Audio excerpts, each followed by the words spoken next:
You think you're suffering because someone left you, but what if they didn't just break your heart? What if they quietly changed the way you see yourself? And what if the pain you're carrying isn't missing them at all, but trying to find the version of you that existed before they arrived? Imagine this. It's 2 in the morning. The room is dark, but your mind isn't. You're staring at the ceiling, replaying old conversations, rereading messages you promised yourself you wouldn't open again. You tell yourself it's heartbreak. You tell yourself you'll eventually move on. But deep inside, something feels different. Because this pain isn't behaving like ordinary loss. You don't only miss the person, you miss who you were when they looked at you with affection. You miss the certainty you had before they made you question your worth. You miss the peace that existed before every memory became a battlefield. And that's when a terrifying question appears. What exactly did this person take from me? The truth is, some people don't simply leave your life. They leave carrying pieces of your identity. They make you doubt your value, your instincts, your ability to trust, and sometimes even your ability to love yourself. This video isn't really about heartbreak. It's about the invisible wound that certain people leave behind, the kind of wound that changes you long after they've gone. And by the end of this journey, you may realize something shocking. You were never trying to get them back. You were trying to get yourself back. Part 1. The person didn't break your heart. They shook your identity, because this is where the real story begins. Heartbreak hurts because someone important is gone. But deeper wounds happen when someone changes the way you see yourself. Maybe they loved you one day and ignored you the next. Maybe they praised you, then criticized everything about you. Maybe they made you feel special and then suddenly made you feel replaceable. Little by little, your mind began to depend on their approval. And without noticing it, you handed them something precious, your identity. Carl Jung once said, "Until you make the unconscious conscious, it will direct your life, and you will call it fate." Many people think they miss the person, but often they miss the version of themselves that existed in that relationship. The confident person, the hopeful person, the person who believed they were enough. When that relationship ends, it feels like a death because a part of your identity dies with it. It's like living in a house for years and suddenly realizing the foundation was never yours. Someone else built it, and when they left, the entire structure collapsed. This is why some people move on quickly while others remain trapped for years. They're not grieving a person, they're grieving themselves. And perhaps that's why you're still hurting, not because they left, but because you're standing in the ruins asking, who am I without them? Part 2. The deepest pain isn't rejection, it's self-doubt. Think about the person who hurt you. Do you miss them, or do you miss the person you were before they made you question yourself? Because that's where this chapter begins. There is a kind of pain that doesn't arrive like a storm. It arrives like fog, slowly, quietly, almost invisibly. One comment here, one broken promise there, one moment where they made you feel like you were too much or not enough. And before you know it, you're questioning everything. Maybe I wasn't interesting enough. Maybe I loved too much. Maybe I asked for too much. Maybe I was the problem. This is why some heartbreaks follow us for years. They don't simply leave us sad, they leave us uncertain.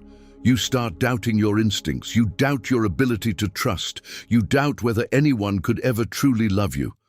And the tragedy is this: the person who hurt you may have already moved on, while you're still carrying a courtroom inside your mind, putting yourself on trial every single day.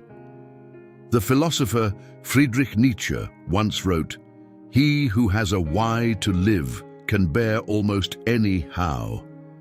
But when someone damages your sense of self, they don't just take your happiness, they steal your why.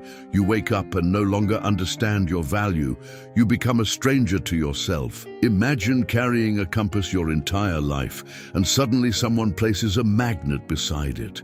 The needle begins pointing in the wrong direction. The compass isn't broken. It's simply being influenced. That's exactly what emotional wounds do.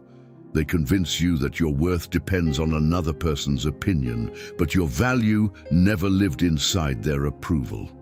It existed long before they arrived, and it will exist long after they're gone. The deepest healing begins the moment you stop asking, "Why wasn't I enough for them?" and start asking, "Why did I allow one person's opinion to define my worth?" Because the answer to that question changes everything. You begin to realize something powerful. You are not broken. You are disoriented. You forgot where home was, and home was always yourself. Part 3. Why you keep thinking about them, even though they hurt you. If this person brought you so much pain, why does your mind still return to them? Why do they appear in your thoughts when you're driving, working, or lying awake at night? Why do you still imagine conversations that will never happen? The answer is uncomfortable. Because the mind does not become attached only to love. It becomes attached to unfinished stories. There is something inside every human being that hates unanswered questions. We want closure. We want explanations.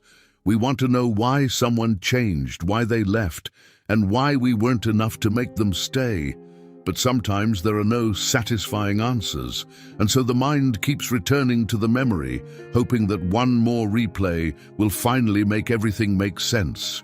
It's like reading a book with the last chapter missing. You keep turning the pages, even though you know the ending isn't there.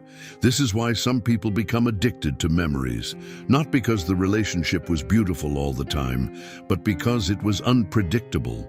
One day, they made you feel loved. The next day, they made you feel invisible, and your heart became trapped between pain and hope.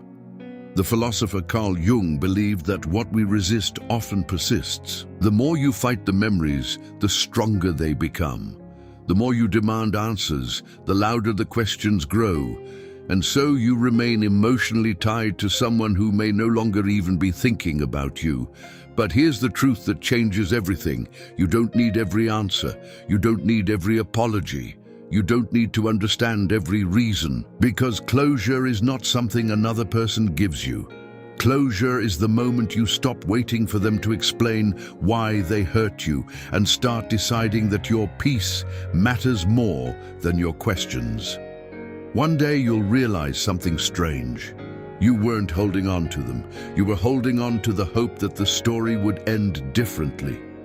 And when you let go of that hope, the chains begin to break. Part 4. The hidden gift inside this pain. Take a deep breath before we reach the end of this journey. Because this chapter changes the meaning of everything you've been through. Right now, it may feel like this pain only took things from you. Your peace, your trust, your happiness, the version of yourself that once believed in forever. But sometimes life removes people because there are lessons that comfort could never teach. A forest does not become stronger during perfect weather. Its roots grow deeper during storms, and perhaps the same is true for you. Maybe this heartbreak forced you to see how often you abandoned yourself to keep someone else happy. Maybe it showed you how much of your worth you placed in another person's hands. Maybe it revealed wounds that existed long before this relationship began. Old fears of rejection, loneliness, and not being enough. The philosopher Marcus Aurelius wrote, "The impediment to action advances action. What stands in the way becomes the way." In other words, the pain itself becomes the path. The loss becomes the teacher. The ending becomes the beginning. One day, perhaps months from now or years from now, you'll look back and realize something extraordinary. This person did break your heart, but they also awakened you. They forced you to ask questions you had avoided your entire life. Who am I when no one is choosing me? Can I love myself without someone else's validation? Can I become my own home? And if you answer those questions honestly, something beautiful happens. You begin to rebuild. Not the old version of yourself, a stronger one, a wiser one, a version of you that no longer begs for love that has to be chased. a version of you that understands that being alone is painful. But abandoning yourself is far more painful. You start trusting your instincts again. You stop seeing your sensitivity as weakness. You stop measuring your worth by who stays and who leaves. And slowly, almost quietly, you return to yourself. Not the person you were before the heartbreak. Someone deeper, someone more awake. Someone who finally understands that love should never cost you your identity. So maybe you think it's heartbreak. Maybe that's what you've been calling it all this time. But perhaps this person did something deeper. They exposed your wounds. They challenged your beliefs. They showed you where you were still seeking your value in the eyes of others. And in doing so, they gave you an unexpected invitation to come back to yourself. Because the greatest love story you'll ever experience is not the one where someone finally chooses you. It's the one where, after being broken, confused, and lost, you finally choose yourself. And maybe tonight, before you sleep, ask yourself one final question. Am I really missing them? Or am I ready to become the person this pain has been trying to create? If the answer moves something inside you, then perhaps this heartbreak was never the end of your story. Perhaps it was the beginning of your awakening.